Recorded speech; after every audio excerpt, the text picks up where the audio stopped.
Ang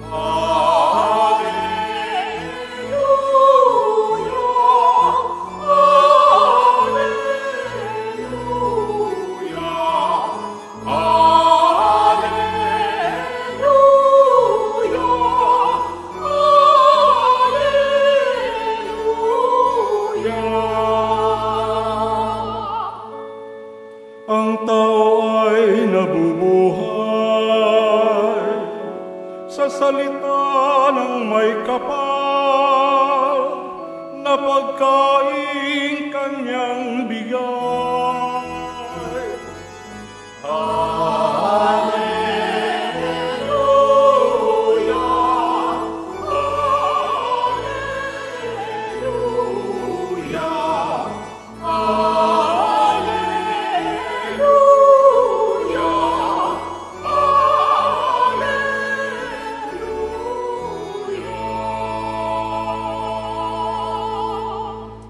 Sumainyo ang Panginoon. At sumairin. Ang mabuting balita ng Panginoon ayon kay San Mateo. Papuri sa iyo, Panginoon. Noong panahong iyon, nang marinig ni Jesus ang pagkamatay ni Juan Bautista, siya'y sumakay sa isang bangka at nag-iisang pumunta sa isang ilang na lugar. Nang mabalitaan naman iyon ng mga tao, sila'y lumabas ng bayan at lakad na sumunod sa kaniya. Paglunsad ni Jesus sa dalampasigan, nakita niya ang napakaraming taong yaon. Nahabag siya sa kanila at pinagaling niya ang mga may sakit na dala nila. Nang dapit hapon, na'y lumapit sa kanya ang mga alagad. Sinabi nila, "Ilang ang pook na ito at malapit nang lumubog ang araw. Papuntahin na po ninyo sa nayon ang mga tao upang makabili ng kanilang makakain." Hindi na sila kailangang umalis pa, sabi ni Jesus. Kayo ang magbigay sa kanila ng makakain. Sumagot sila, "Lilima po ang tinapay at dadalawang isda natin. Dalhin niyo rito," sabi niya. Pinaupo niya sa damuhan ng mga tao, kinuha ang 5 tinapay at 2 isda. Tumingala siya sa langit at nagpasalamat sa Diyos. Pinaghati-hati niya ang mga tinapay at inutos sa mga alagad na ipamigay iyon sa mga tao. Kumain silang lahat at nabusog. Tinipon ng mga alagad ang lumabis at sila'y nakapuno ng 12 bakol ng hati-hating tinapay. May 5,000 lalaki ang kumain, bukod pa sa mga babae at mga bata. Mga kapatid, ang mabuting balita ng Panginoon. Pinupuri ka namin, Panginoong Hesukristo. Magsiupo muna po ang lahat. Magandang umaga po sa inyong lahat. Pwede bang batiin ang katabi ng magandang umaga? Mga kapatid, tayo pong lahat ay nagkakatipon bilang isang mag-anak ng Diyos sa pagdiriwang po natin ng banal na misa ngayon pong 18 linggo sa karaniwang panahon. At hayaan po ninyo na simulan po natin ang ating pagninilay sa umagang ito na tingnan nga po ninyo ang katabi ninyo. At tanungin po ninyo ang katabi ninyo, masaya ka ba? Mukha ba siyang masaya? Ano? Pero tingnan nyo ulit ang katabi nyo, tanungin nyo po, malungkot ka ba? Sinong nagsasabing siya po ay masaya? Pumalakpak nga. Madami, no? May nagsasabing bang siya'y malungkot? Pumalakpak nga din. May iilan, no? May iilan na nagsasabi na sila ay malungkot. Pero alam natin, mga kapatid, na ang buhay po natin ay hindi perpekto. May mga pagkakataon na masaya tayo. At tanungin natin, ano ba yung mga nagbibigay ng kaligayahan sa buhay natin? Marahil lang sasabihin ng ilan, "Father, masaya ako ngayon kasi wala akong problema. Masaya ako ngayon kasi matagumpay ang buhay ko. Masaya ako kasi, Father, may hanap buhay ako. Masaya ako, Father, kasi may love life ako." May mga bagay na nagpapasaya sa atin, pero may mga bagay din na nagbibigay lungkot sa buhay natin. Sa mga pagkakataon na tayo ay bumabagsak sa buhay, mga pagkakataon na humaharap tayo ng iba't ibang pagsubok, minsan nagbibigay ito ng lungkot sa buhay natin. Merong masaya, merong lungkot. Pero hayaan po ninyo at bakit ko sinisimulan sa ganitong pamamaraan yung ating pagninilay sa umagang ito. Dahil kung mapapansin po natin sa simula ng ating ebanghelyo, si Jesus ay nagpakita ng kanyang pagkatao sa atin. Sa pamamagitan na siya mismo ay nakaramdam ng kalungkutan. At ano ang nagbigay ng lungkot kay Jesus? Nung nalaman niya na ang kanyang pinsan na si Juan Bautista ay namatay. Kaya ano ang ginawa ni Jesus? Lumayo, nag-isa. Pero yung mga tao sa kanyang paligid, nalaman kung nasaan ang Panginoon. Kaya hinanap nila si Jesus at natuntun nila si Jesus. Tandaan po natin mga kapatid ha, si Jesus may pinagdadaanan, si Jesus may kalungkutan, pero nung nakita ni Jesus ang mga taong sumunod sa Kanya, sabi sa ating ebanghelyo, nagpagaling siya ng may sakit. At nung nakita niya na yung mga tao ay gutom, ano ang kanyang ginawa? Binigyan niya pa ng makakain. Anong pinupunto ko dito mga kapatid? Minsan sa buhay natin, kapag nakakaranas tayo ng pagsubok, humihinto minsan ang paggawa din ng mabuti. Minsan kapag tayo ay malungkot, humihinto din ang pagpapakabuti natin sa kapwa. Di ba ho, minsan may tendency tayo niyan, bakit ako tutulong? Ako din walang-wala eh. Bakit ko siya sasamahan? Ako nga walang kasama. Pero mga kapatid, pinapaalala sa atin ng Panginoon na kahit anumang pagsubok ng buhay, kalungkutan ng maranasan natin, dapat hindi humihinto ang pagpapakabuti at paggawa ng kabutihan. Uulitin ko po, alam ng Panginoon na tayo ay may pinagdaraanan. Dahil siya din ay may pinagdaanan. Pero malaking hamon sa atin na kagaya ni Jesus, hindi humihinto ang kanyang pagpapakabuti at paggawa ng kabutihan. Alam niyo po mga kapatid, doon sa ating ebanghelyo, yung mga alagad ng Panginoon, ano ang sabi sa kanya? Pauwiin na natin yung mga taong yan. Nasa ilang napok tayo, wala tayong maibibigay na pagkain sa kanila. Bahala sila sa buhay nila. Pero anong sinabi ng Panginoon? Hindi na sila kailangang umalis.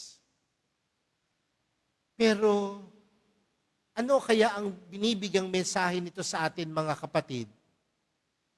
Na tayo may kakulangan. Alam ng Panginoon na tayo may kahinaan. Minsan tayo ay sumusuko sa paggawa ng kabutihan dahil tayo din ay may pinagdadaanan. Pero anong sinabi ni Jesus? Kayo ang magbigay ng pagkain sa kanila. At anong sabi ng alagad? Meron lang po tayong 5 tinapay at 2 isda. Paano mapapakain ng napakadaming tao? Pero anong sinabi ng Panginoon? Dalhin nyo rito. Dalhin nyo rito ang 2 isda at 5 tinapay. At alam po natin ang naging milagro. Nakapagpakain sila ng higit sa 5,000 katao. Mga kapatid, alam ng Panginoon na tayo ay may kahinaan at kakulangan. Pero kapag tayo ay lumapit sa Panginoon, ang ating mga kakulangan ay kanyang napupunan. Ang ating mga kahinaan, siya ang nagbibigay ng lakas. Kaya mga kapatid, sa buhay na ito, hindi dahilan ang emosyon sa pagpapakabuti at paggawa ng kabutihan. Dahil ang Diyos ang nagbibigay sa atin ng lakas na sa kabila ng ating mga pinagdaraanan sa buhay, malungkot ka man, masaya ka man, dapat kang gumawa ng mabuti at magpakabuti. May kahinaan ka man, may kakulangan ka man, ang Diyos ang magbibigay sa iyo ng lakas. Ang Diyos ang magpupuno sa iyong mga kahinaan. Yun po yung una. Lumapit ka sa Diyos at ang Diyos ang magbibigay sa iyo ng lakas. Pangalawa, magandang tanungin sa buhay po natin mga kapatid, marunong pa ba tayong makontento? Marunong pa ba tayong makontento sa buhay natin? Kontento po ba kayo sa buhay na meron kayo? Sino po nagsasabing kontento siya sa buhay na meron siya? Yung iba po hindi kontento, ayaw magtaas ng kamay. No? Sino po ulit ang nagsasabing kontento siya kung ano ang meron siya? Salamat sa Diyos. Kontento ka ba sa asawa mo? Ha? Ito po'y tanong lang, no? Kontento ka ba sa asawa mo? Kontento ka ba sa mister mo? Kontento ka ba sa misis mo? Kontento ka ba sa hanap buhay mo? Kontento ka ba sa kung anong naabot mo sa buhay? Kontento ka ba sa mga tagumpay na naabot mo sa iyong buhay? Aminin po natin mga kapatid, sa buhay po natin ngayon, maraming mga tao ang hindi marunong makontento. Bakit?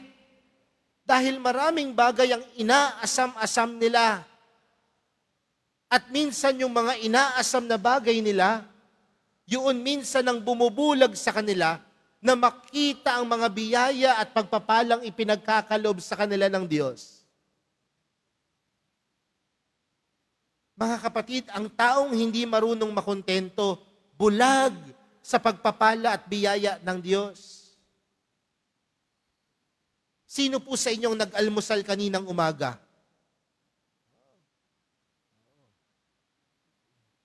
Sino po ang hindi nag-almusal? Meron din. Ano kaya ang inalmusal ninyo? Sinong kumain ng itlog? Marami. Sinong kumain ng sinangag? Sinong kumain ng pandesal? May kanya-kanya tayong kinain. Pero minsan hindi natin napapansin na kahit simple yung inalmusal natin, pagpapala yan, biyaya yan. Bakit? Dahil marami kaninang umaga ang hindi nakakain ng almusal. Marami kaninang umaga ang hindi na bumangon sa kanilang kama. Pero tayo, meron na nga tayo, hindi pa tayo minsan marunong makontento. Nabubulag sa pagpapala ng Diyos. Mga kapatid, sabi po sa ating ebanghelyo, yung mga taong nakatanggap na busog at nakita nila nung pinagsama-sama ang lahat ng natira, nakabuo pa sila ng 12 basket. 12 lalagyan na punong-puno. Bakit? Dahil ang Diyos ay hindi nagkukulang ng pagpapala at biyaya sa atin kung marunong lang tayong makontento, na buksan ang ating mga puso at mga mata, na makita na kung ano man ang meron tayo, isa itong biyaya sa Diyos. Kontento po ba kayo sa asawa ninyo? Sabihin mo nga sa asawa mo, biyaya ka. Ba't yung iba sabi, sumpa? Biyaya ka sa Diyos. Dahil siya ay mula sa Diyos. Kayo ba? Kontento po ba kayo sa mga anak ninyo? Sabihin ninyo mamaya sa inyong mga anak, biyaya sila sa Diyos. Kahit minsan sakit sila ng ulo. Buksan natin ang ating mga mata, ang ating mga puso sa araw na ito, at makikita po natin meron tayong Diyos, ang mahal na pong Jesus Nazareno, na tunay na mabuti at patuloy na nagbibigay sa atin ng pagpapala, grasya at biyaya. Mga kapatid, sa pagpapatuloy po ng ating banal na misa para sa araw na ito, makita natin si Jesus bilang biyaya sa ating buhay na nagkakaloob sa atin ng pagpapala at biyaya. At kung si Jesus ang nagkakaloob sa atin ng pagpapala at biyaya, may kalungkutan man, may kahinaan man, pero alam natin na si Jesus ang magpupuno at magbibigay sa atin ng lakas. At tunay nating masasabi na si Jesus ang tunay na kumukumpleto sa ating buhay. Ang mahal na pong Jesus Nazareno, siya lang at tayo'y tunay na makukontento. Amen.